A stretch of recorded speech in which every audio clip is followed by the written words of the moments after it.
Hi guys, my name is Kayla and today I'm going to be reviewing the Infernal Devices series by Cassandra Clare.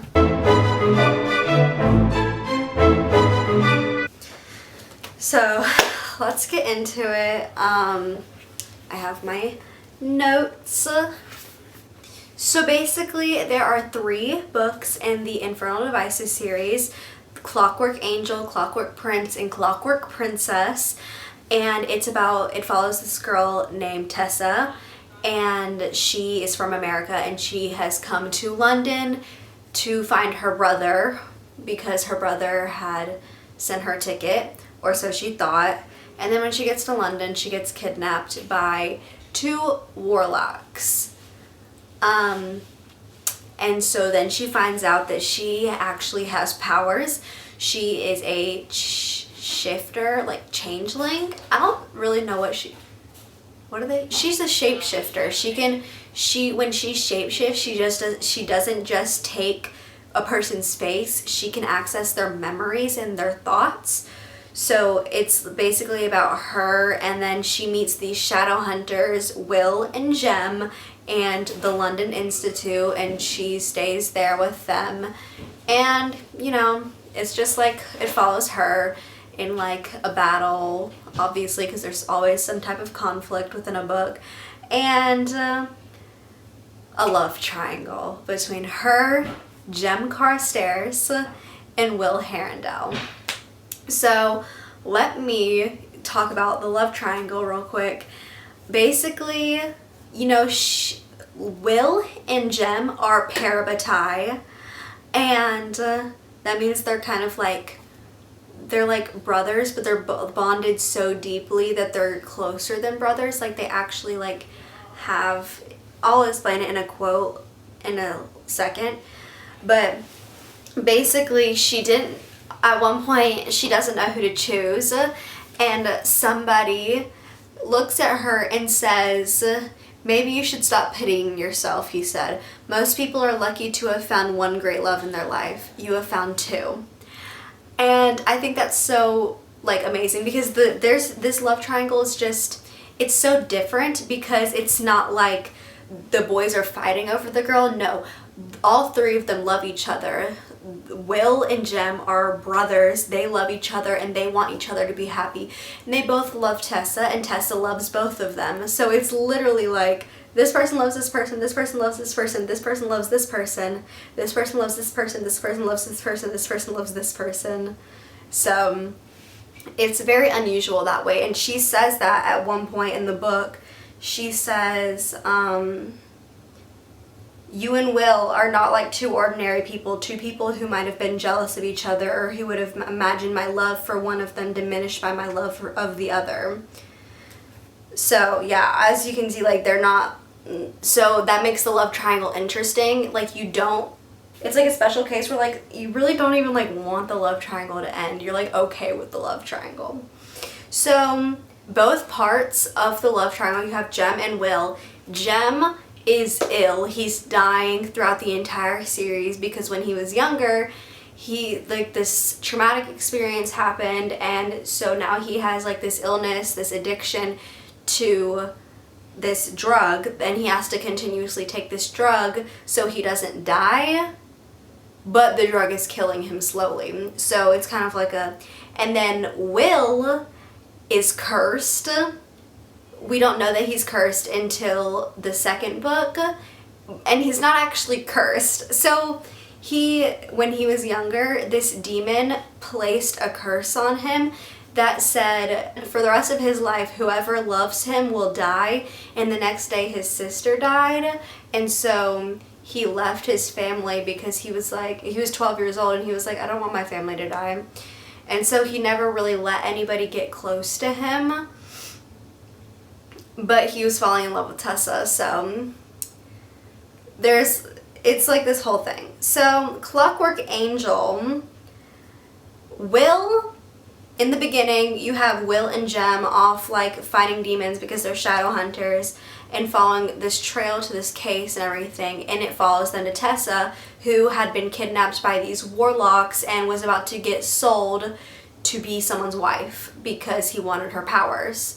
So Will ends up rescuing Tessa, not knowing who or what she is, and when he's rescuing her, she's like, wait, I need to get my books. And he's like, I'll get you more books. And I was like,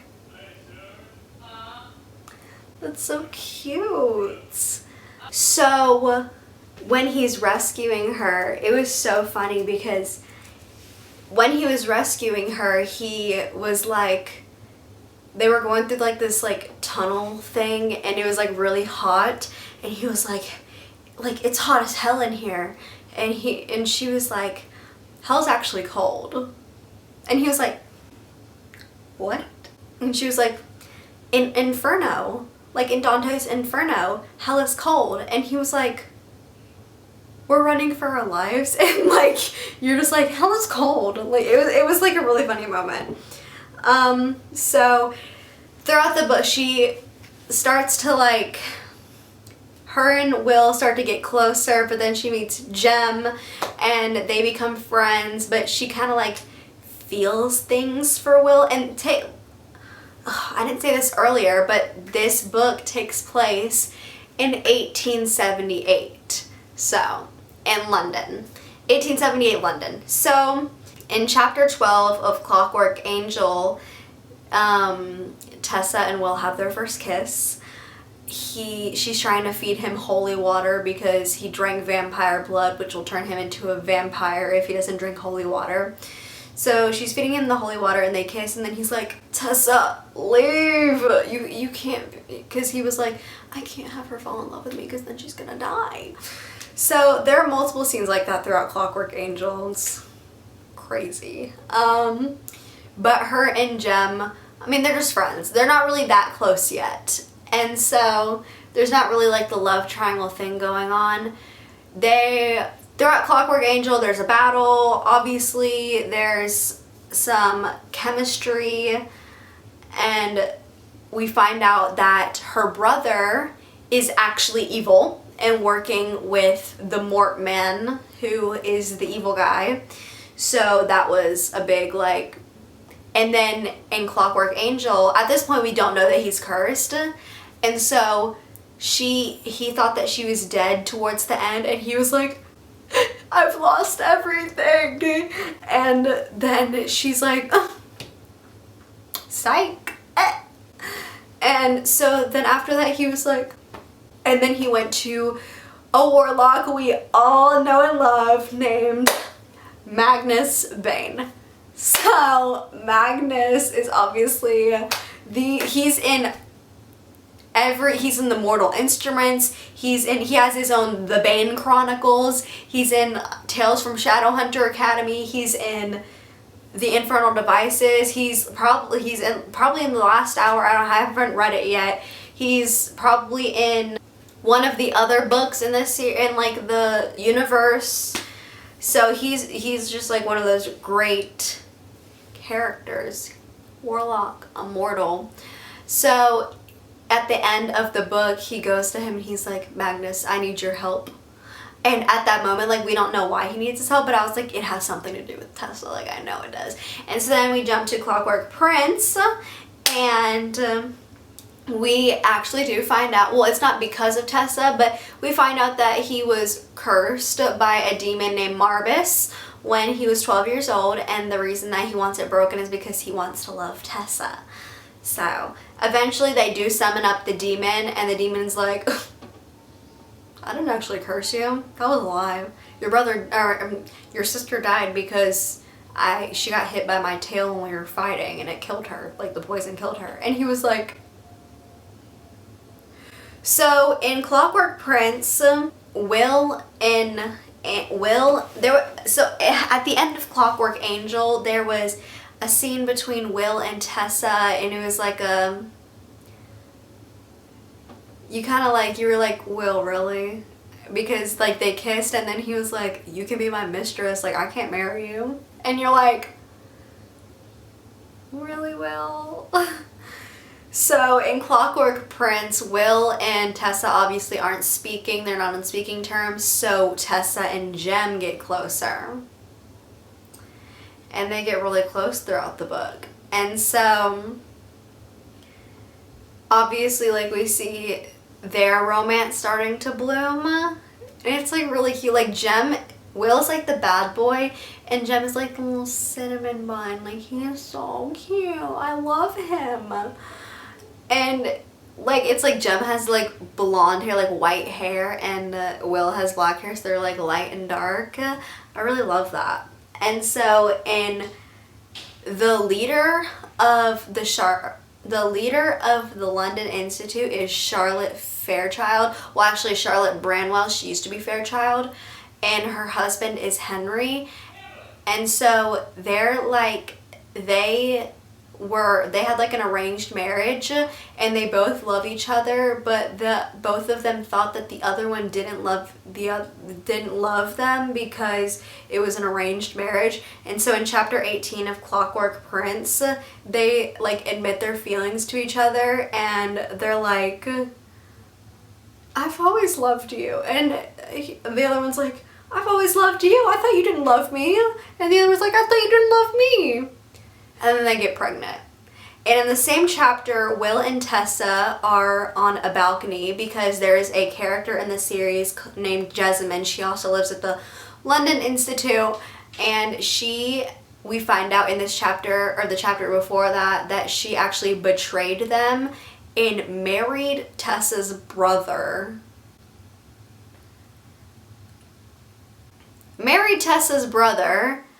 And was like working with him. So they like sneak into like this ball, and they're like on the balcony, and they're like making out, and there's just like this tension, and you're reading it and you're like, oh my god. So then they go back, they don't really speak of it, and then Will finds out that he wasn't actually cursed, and he goes back to tell Tessa about the curse and how like he wasn't actually cursed and that he loves her. And at the same moment that he's going back to tell her, Jem proposes to her. It was like one of those moments where you're like, no.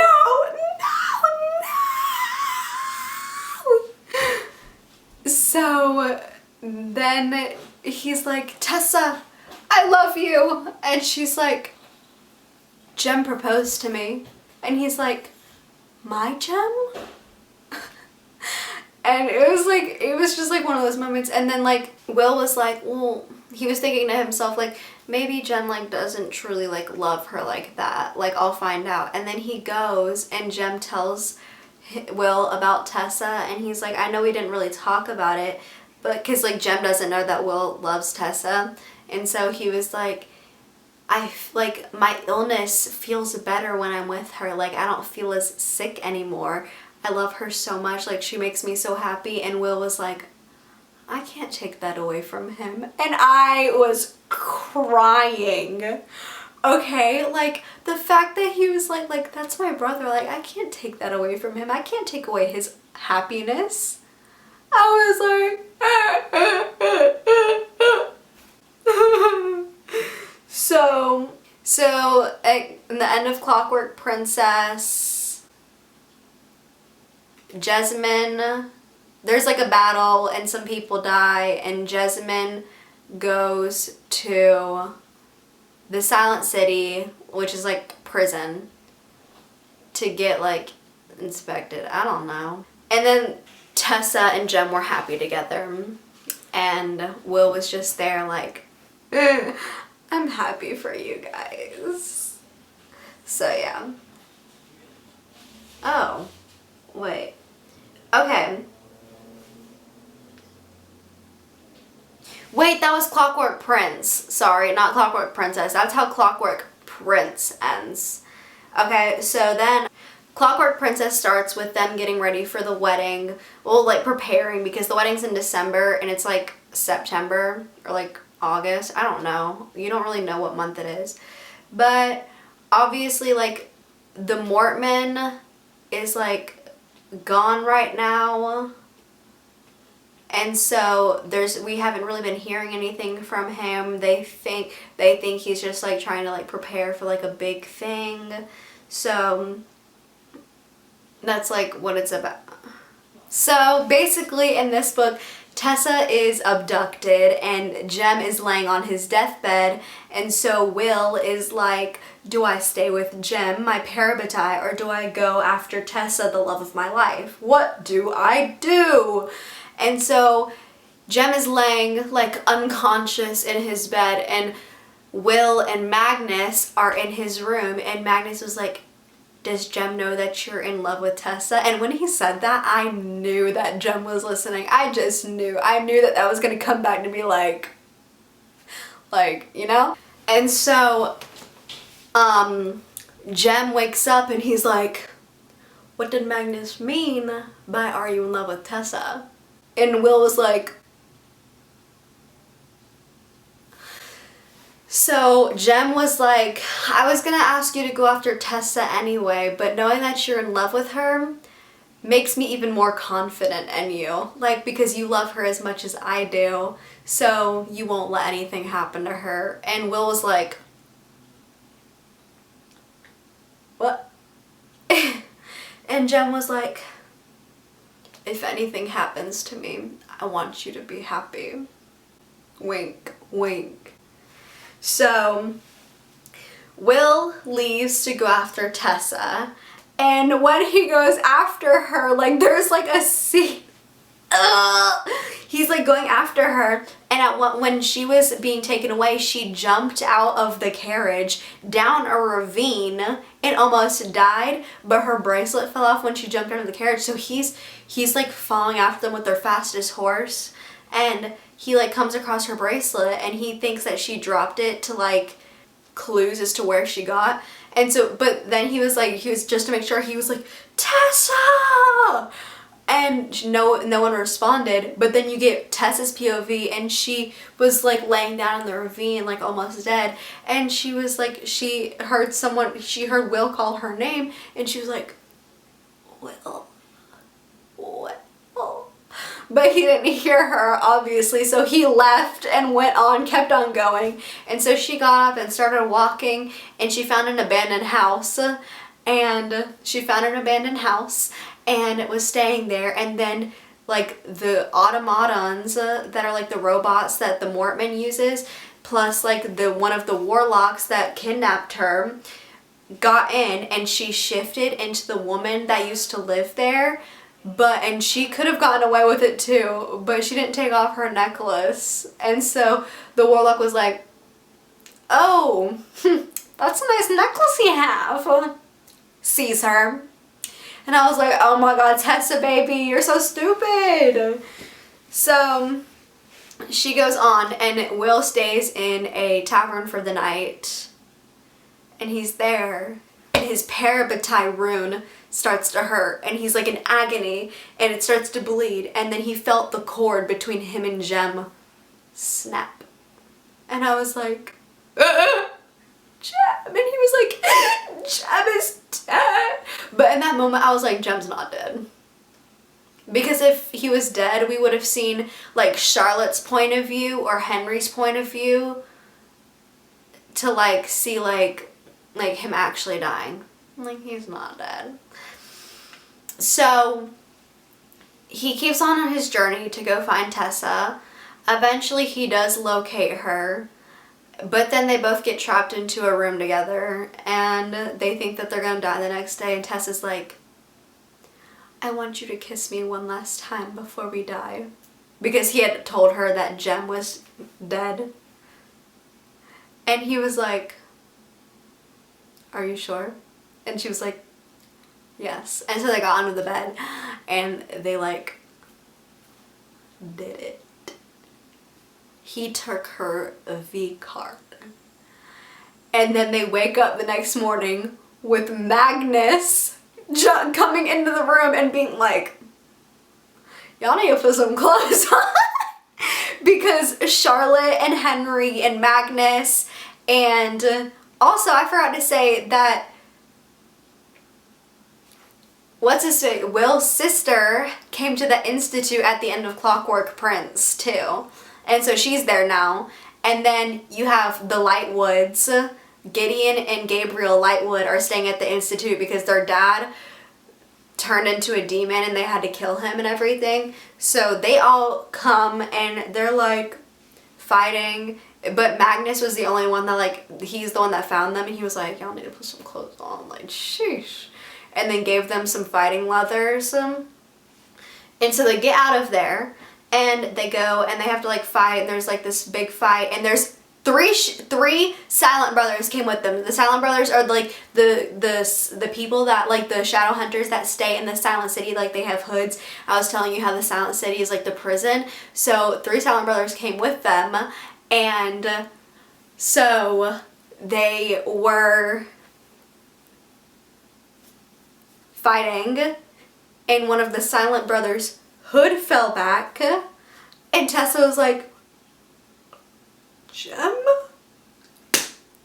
Jem didn't die, he became a Silent Brother, so he wouldn't die.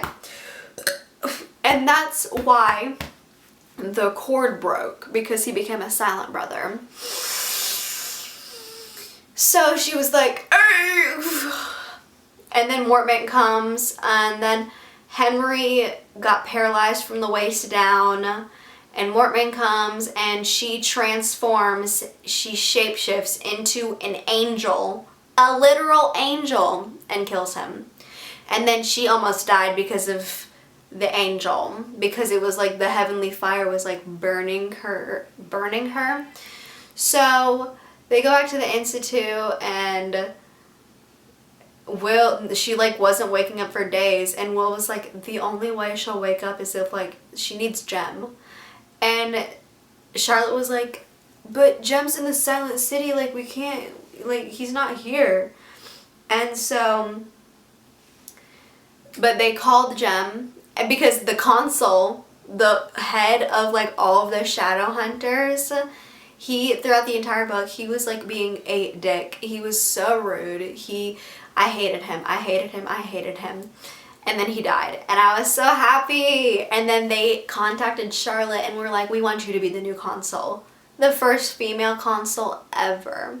So she was like, okay, I'll do it under some conditions. I need Jem here right now. I want to be able to run from the London Institute so I can train Will to become the new head of the Institute. Ah! And then like, I want something else. I forgot what it was. So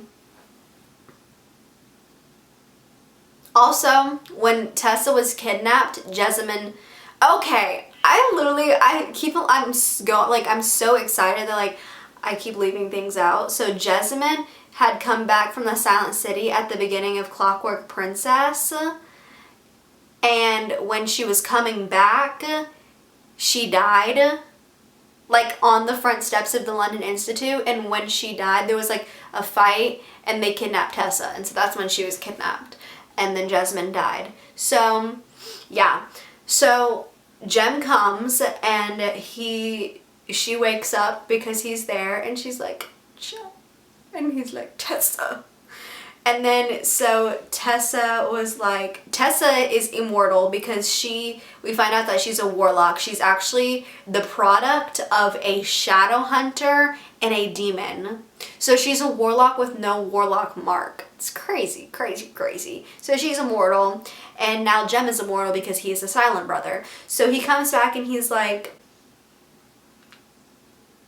I want you to be happy.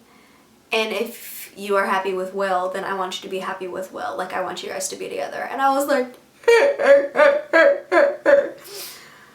so he says that he wants her to be happy with Will, and then because they're both immortal now, they agree to meet on the bridge that they fell in love on every year for an hour forever. And so then they do that. They actually do that. So then Jem goes to see Will one last time, and I was sobbing at this part. He tells him that he wants him to be with Tessa, And so he's like, I have no choice, but if there's one thing I could ask of you, it is that you be happy. I want you to have a family and grow old with those who love you. And if you wish to marry Tessa, then do not let the memory of me keep you apart. And I was like, oh my God. So yeah, and then I'll explain more of that conversation later when I get into Will and Jem's friendship. But yeah, that was a really emotional conversation. You'll see why in a second.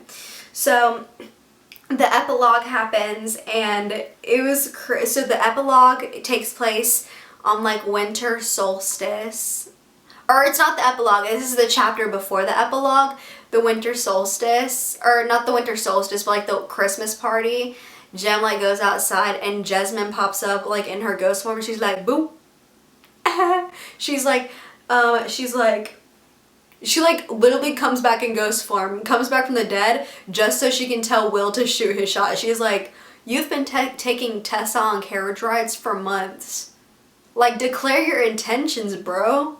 Like, what is wrong with you? She's not gonna know that you want to like be with her unless you tell her. So then Tessa comes outside, and he's like, Tessa, like, I love you. Will you marry me? And she's like, Will, I love you too. Yes. So in the epilogue broke me in two. Okay, the epilogue to Clockwork Princess broke me in two. So Will and Tessa lived a long, happy life together. They had kids, they had grandkids. Sophie, the maid, she became a shadow hunter, and she married Gabriel Lightwood, and they had kids. Will's sister, Cecily, married Gideon Lightwood, and they had kids. And Charlotte and Henry had kids. And they named their first son James after Jem. And so basically, the reason the epilogue was so sad is because you see that they have a long life together, but she's immortal and he's not, so he dies. So he dies in her arms, and Jem, he had come from the Silent City for his death, and he played the violin for him while he was dying. And so then, like, the saddest part was like when Tessa was explaining all of it, and she was like, the hardest thing is waking up in the mornings and sitting at the breakfast table and realizing I don't remember the color of his eyes or the sound of his voice. And I was like,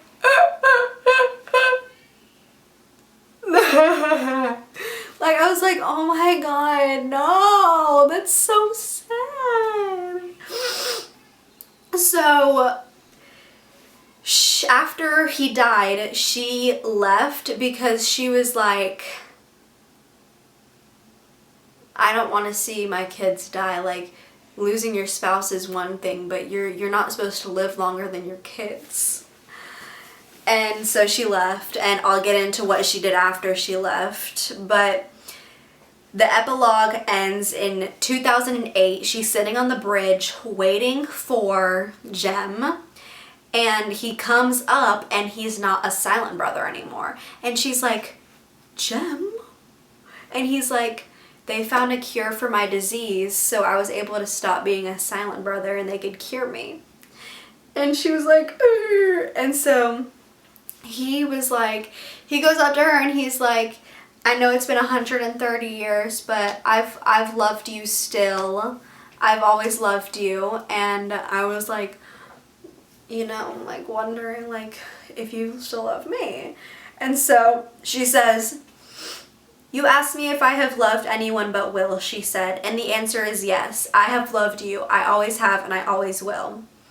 They say you cannot love two people equally at once, she said, and perhaps for others that is so, but you and Will are not like two ordinary people, two people who might have been jealous of each other or who would have imagined my love for one of them diminished by my love of the other.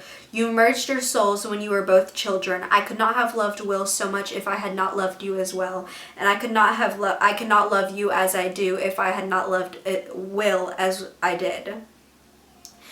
And so she pulled out the necklace that she was wearing, which is what he gave her when he proposed to her. And she was like, and he was like, you've still worn it? Like after 130 years, you still wear it? And she was like, I didn't want to tell you because I didn't want to give, like you were a silent brother, like silent brothers can't marry. And so she said, come with me. She said, stay with me. Be with me, see everything with me. I have traveled the world and seen so much, but there is so much more, and no one I would rather see it with than you. I would go everywhere and anywhere with you, Jem Carstairs. And so it ends with them like running off into the sunset.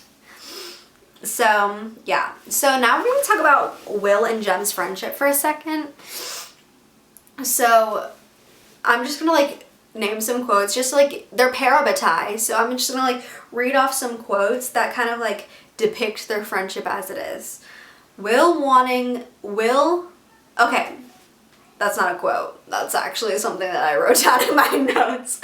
Okay, so Will wanted, when he felt Jem, when he thought Jem died, when he felt that cord snap between them, he wanted to die. He picked a fight with a bunch of werewolves hoping that they would kill him. Because he was like, I don't want to be alive without him. So then, in the conversation that I told you I would talk about later, this is the moment, in their last conversation, Jem is talking to him and Will says, I don't even know how to be a shadow hunter without you. I've only ever fought with you by my side. And then he was like, all my life since I came to the Institute, you were the mirror of my soul. I saw the good in me and you.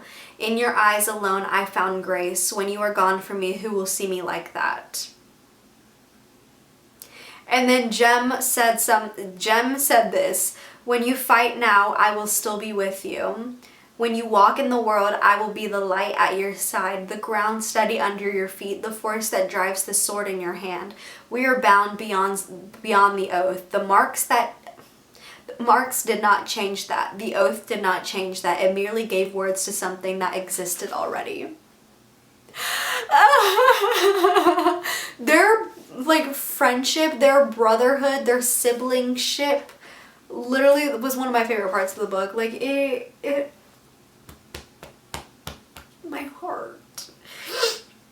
So yeah, and now the last thing that I'm going to talk about is how Magnus Bane is the best character in the entire Mortal Instruments, Infernal Devices, Shadowhunters world. He saves everyone. Like okay, so he helped Will break his curse for nothing in return. He was helping Will try to find a cure for Jem for nothing in return. Throughout the Mortal Instruments books, he always helps them for nothing in return. He is so good. He's such a good person. And then,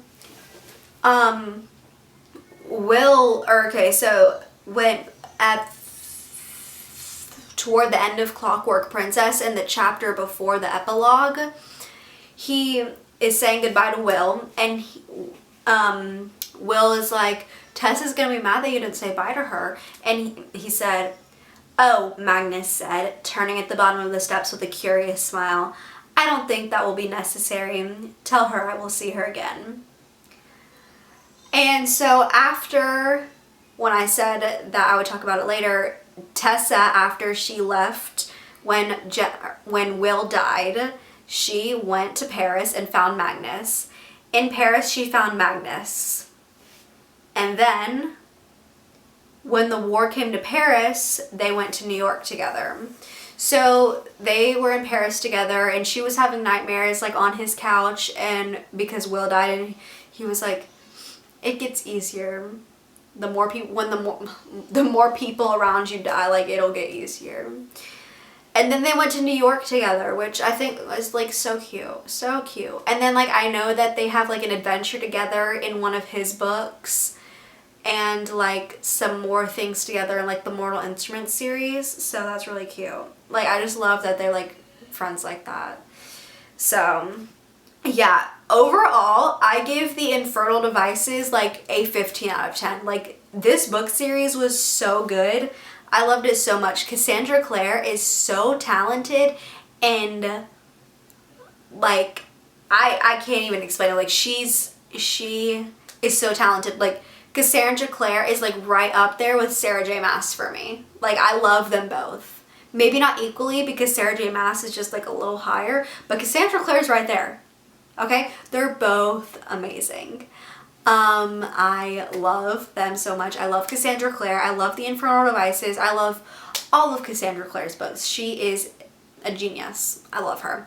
So yes, this is a 15 out of 10. I love this book series. It's amazing. 5 stars, 5 stars, 5 stars, 5 stars. So yeah, 10 out of 10 recommend.